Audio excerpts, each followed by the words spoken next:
একটা পার্টিকেলকে একটা হরাইজন্টাল লেভেলে, ভার্টিক্যাল লেভেল নয়, একটা হরাইজন্টাল লেভেলে ঘোরানো হচ্ছে।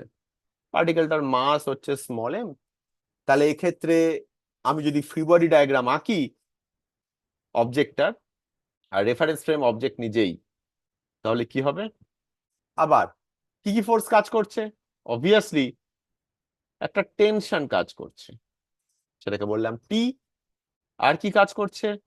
যেহেতু আমার রেফারেন্স ফ্রেমটা অবজেক্ট ইটসেলফ, সেই জন্য আমাকে একটা সিউডো ফোর্স দিতে হবে উল্টো দিকে, মানে সেন্ট্রিফিউগাল ফোর্স দিতে হবে, এম ভি স্কোয়ার বাই আর।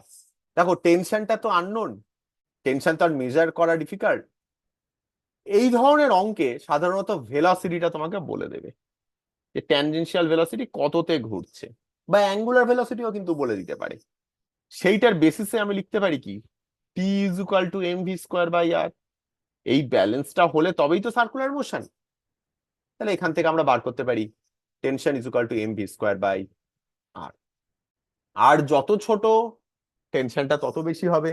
দেখো একটা কথা, এই সিচুয়েশনে আমি ভেলোসিটিটাকে যতই বাড়াই, টেনশনটা তত বাড়তে পারে, কারণ টেনশনটা সেলফ অ্যাডজাস্টিং ফোর্স। সেই জন্যই আমি বললাম যে এক্ষেত্রে আমি যদি কিছু একটা করতে পারি, ধরো এই পার্টিকেলটার পিছনে একটা রকেট লাগিয়ে দিয়েছি, রকেটটার ফলে এর স্পিড কনস্ট্যান্ট বাড়ছে, হতেই পারে টেনশনটা অ্যাডজাস্ট করে দেবে নিজেকে। গ্র্যাভিটির ক্ষেত্রে সেটা হবে না কিন্তু।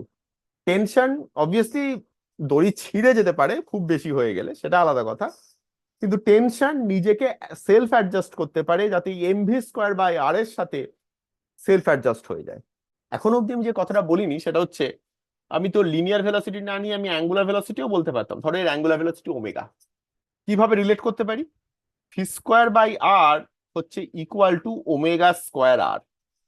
তাই নর্মাল অ্যাক্সেলারেশন কিন্তু ওমেগা স্কোয়ার আরও, ঠিক আছে? তাই সিউডো ফোর্সটাকে আমি এম ভি স্কোয়ার বাই আর না বলে আমি এম ওমেগা স্কোয়ার আরও বলতে পারতাম। সেটাও কিন্তু সেটাও কিন্তু ওই সেন্ট্রিফিউগাল ফোর্সটা হতো। তাই tension is equal to M omega square আরও হতো। এগুলো মাথায় রেখো, ঠিক আছে? কখনো কখনো কোনো অঙ্কে এগুলোকে অ্যাঙ্গুলার ভেলোসিটি এই ফর্মেও দেয়।